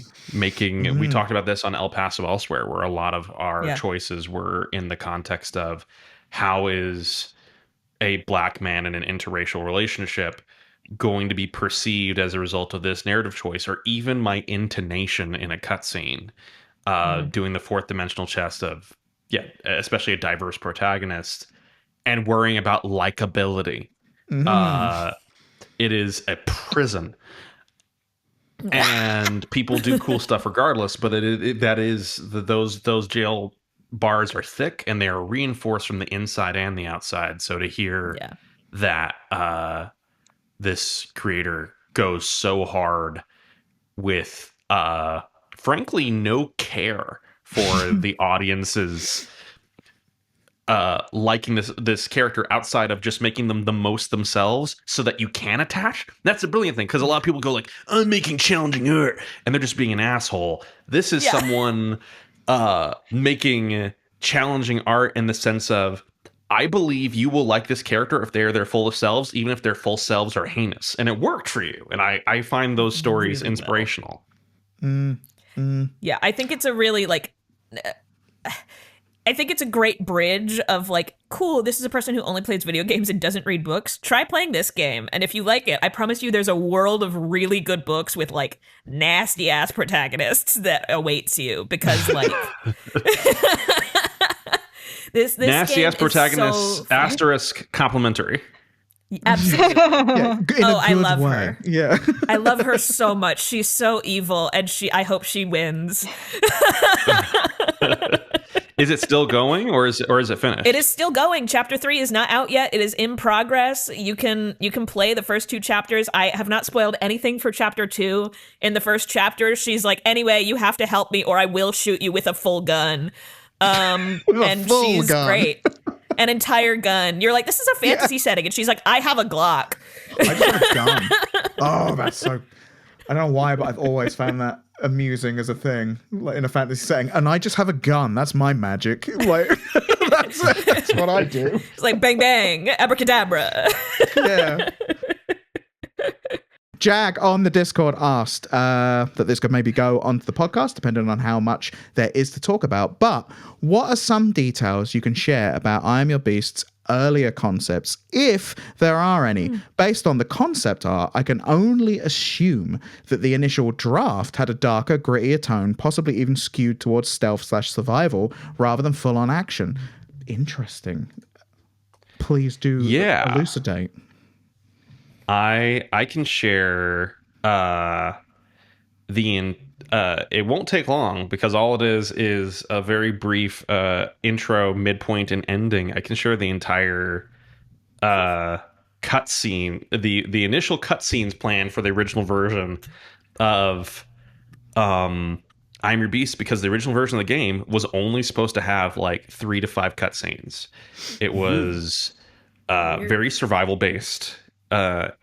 In the context of player survival against mortal, you aren't punching trees. It is people are swarming after you and searching for you, and there was a lot of like Batman Arkham Asylum influence, but also more so than anything Far Cry. Just saying, hey, every in-game day you have a number of outposts you're supposed to take out, and you are the predator in this environment of prey,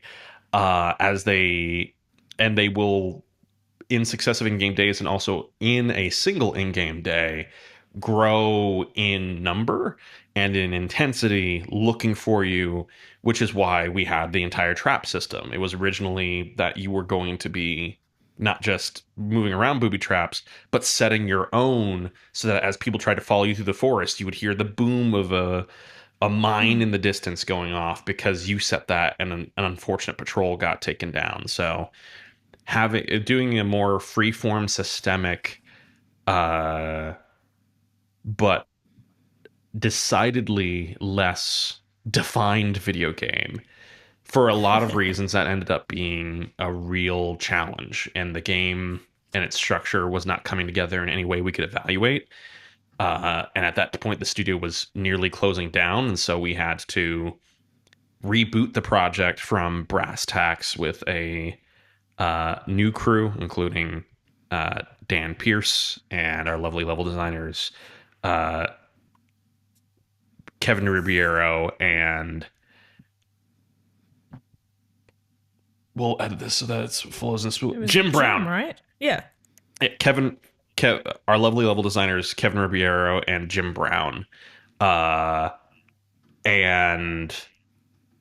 that game had an entire structure. We took basically a toolkit full of like some 3D models and animations and weaved a game around it again, that did have more of a shape and did from the beginning have a stronger idea of how that game plays out beat by beat. And unsurprisingly, as I've at least found in my game dev journey, when you can see more of the game before you even start making it, you're going to have a much smoother time building it. And knowing how that game isn't reaching the mark along the way. Because we found those points too. Early drafts of I Am Your Beast, from a gameplay perspective, had real focus on popping in and out of stealth. And the level designers were building it and saying, and showing off videos and, sharing gameplay and saying, this really isn't fun. Like, the fun part is when I'm not in stealth. I go back into stealth. It feels unnecessary and not cool. And to go back to what I was saying about Wanted Weapons of Fate, the choice is, okay, makes popping in and out of stealth fun, which is an undefined problem with uncertain results, or ditch making popping in and out of stealth fun and make the version of the game that is working and that is clear and available right now. And I Am Your Beast was made in 10 months. So we picked the second one. And if we weren't in those conditions, we might have picked the first one. I think the game still would have been great. We had a really great crew. But when you have a timeline on you, the size of that timeline will define the solutions you choose. So, without further ado, for the original version of the game that was basically weaving together some open hubs, stealth, pop in and out, destroy Far Cry outposts gameplay, we were going to have a cutscene appear like at the very beginning of the game, the very end of the game, a midpoint in between, and maybe 1 or 2 points along the days as well as you were successfully completing the game loop.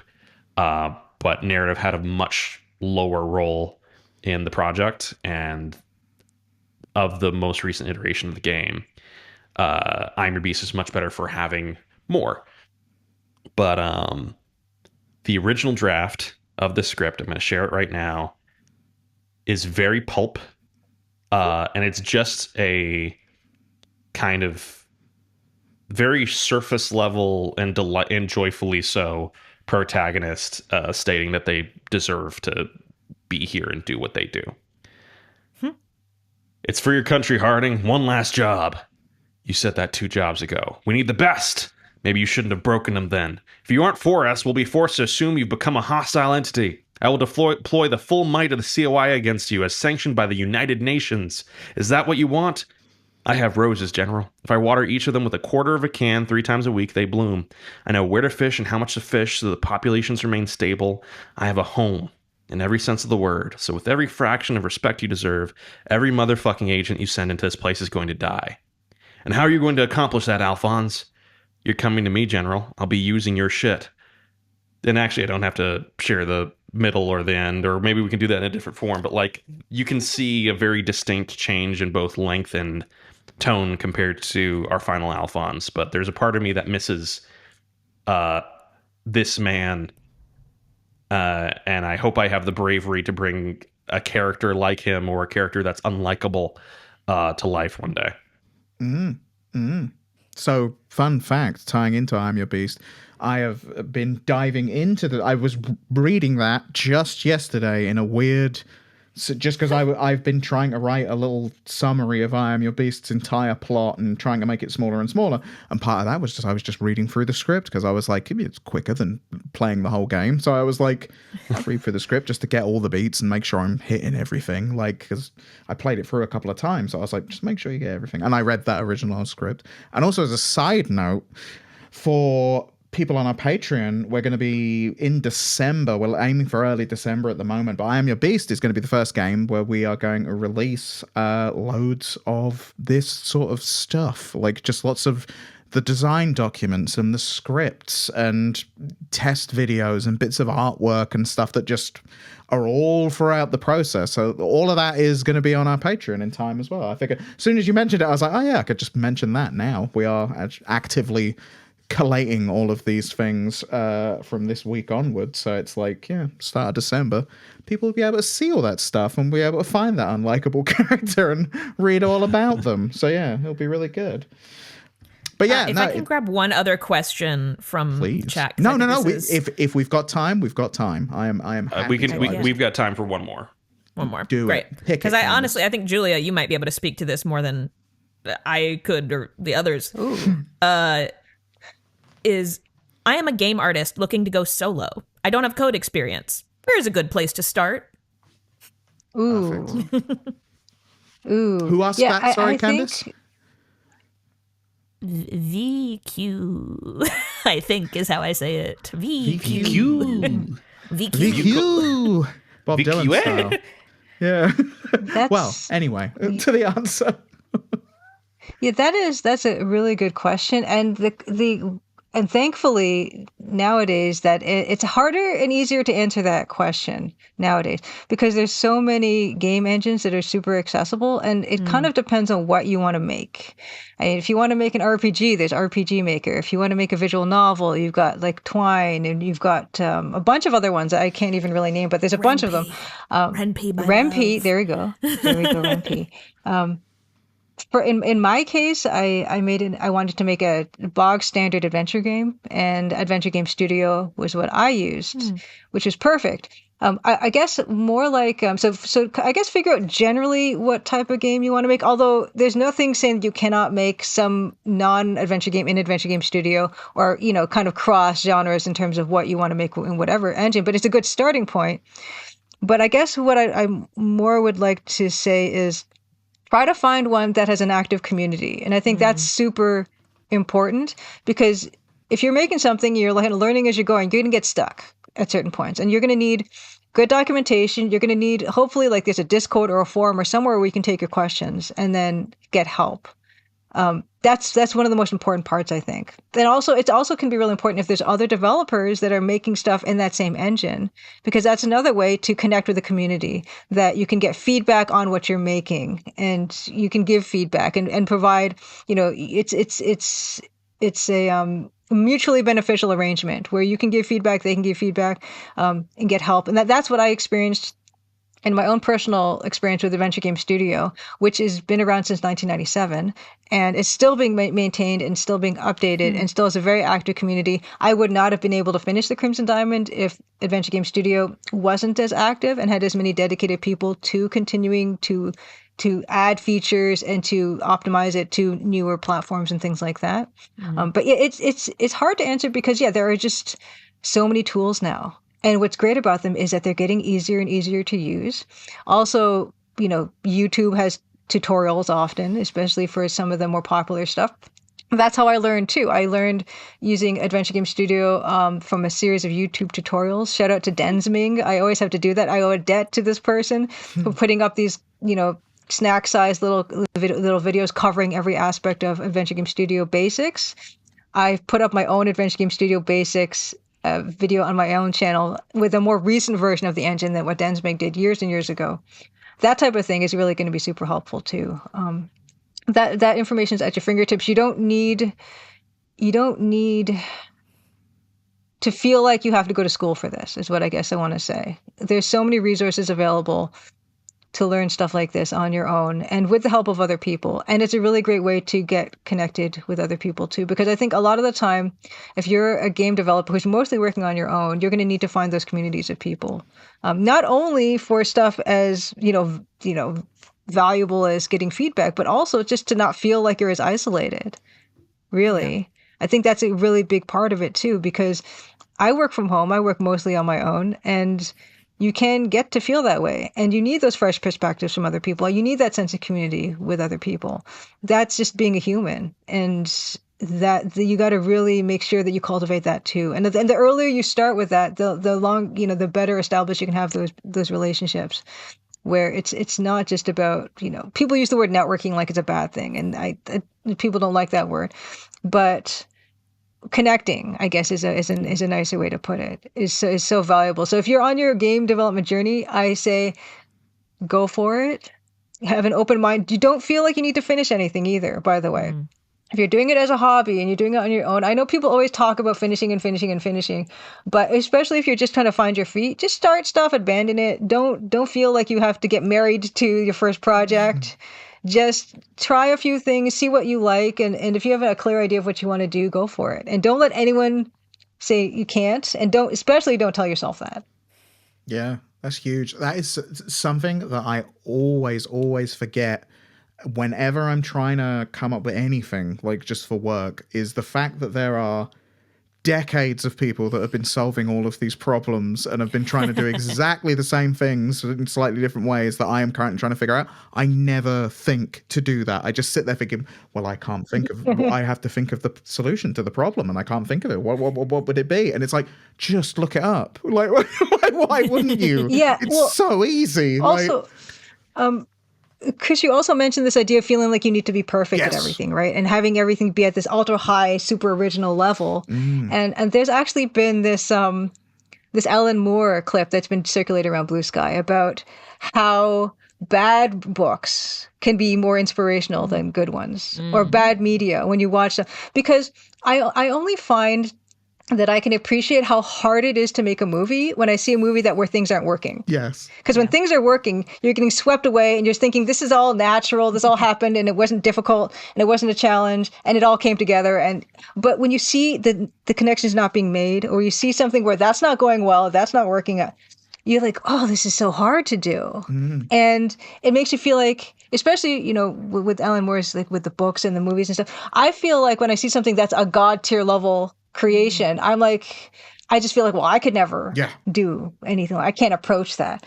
But when you see something that is kind of working on some levels, but not working on other levels, or just flat out not working at all for you personally, where you're like, I don't think this is good at all, that can be an inspiration. Where you're like, someone had the guts to put out this. And become, well, I don't even mean that as a bad thing. I know what you mean. The audacity. But the vulnerability of that too, right? This idea where they're putting this out, they're becoming vulnerable to criticism that's going to come in from them when people experience this thing or it's fallen short. And they didn't, you know, maybe they cared, maybe they didn't care, but they did it. And that was the important part. And if they can do that with this, what they've put out, I can do this. There's nothing to say that I can't too, right? And that can be super inspirational. We're like, well, they did it. I can do that. I may be at that same level, maybe a bit below, maybe a bit, who knows? But it's just the idea that to just go for it, to do it. And if people are not going to like it, people are going to like it, that's going to happen. But the important part is the action that you've done where you've said, okay, I'm going to put something out there. Because so many people will criticize without having put up, right? And yeah, I know. I get it to some extent, but also, well, exactly. Where it's just like, I think I like to be on podcasts where we talk about craft, and I like being on podcasts where developers talk about all these things because people aren't aware, and sometimes people they don't want to make stuff, and I get that too, right? But the awareness of that, most of the time when a project is being made, people deeply care about it, or there's something about it that they want to make, or they want it to be, even if it's not their own project, they want something to. You'd want to put something out that's good. At whatever level of responsibility that you have toward that project, you probably want to do a good job. You want to have that thing come out and be good. And sometimes that just can't happen. But it's the process where so much can go wrong. And that's okay. It's, you know, it isn't, but it's going to happen. And just the fact that you did it and it's out there, that's something to be proud of, regardless of how it's received, regardless if it succeeds in your own mind. Just, I put it out there. That was a decision I made. Maybe it's not perfect. Maybe it could have been better, but having it exist in the world for people to interact with and experience is better than it not existing. And it's better than it being just something I keep to myself, I think. And it's so bad media, good media, there's something there for somebody. Whether it's a lesson they can take or an inspiration they can take, or it's a distraction they had for 5 minutes. All those things have value. Yeah. Absolutely agree. With that, we will wrap things up on this episode of the Strange Scaffold Cool Things Club. It really has been a pleasure, Julia. I will say they're not here to say this themselves, but I know Christa, who is on my team in the marketing community team, specifically said, oh, I can't wait to hear what Julia's going to talk about. That's so cool. Well, and I was like, oh, okay. And then, yeah, amazing stuff. Really, really a pleasure having you here. Candace Xalavier, thank you for joining me as ever. And yeah, we'll, I forget, I do the intros in a pre-recorded bit later. So, oh, don't worry. I got you. Go take a nap. Go take a nap.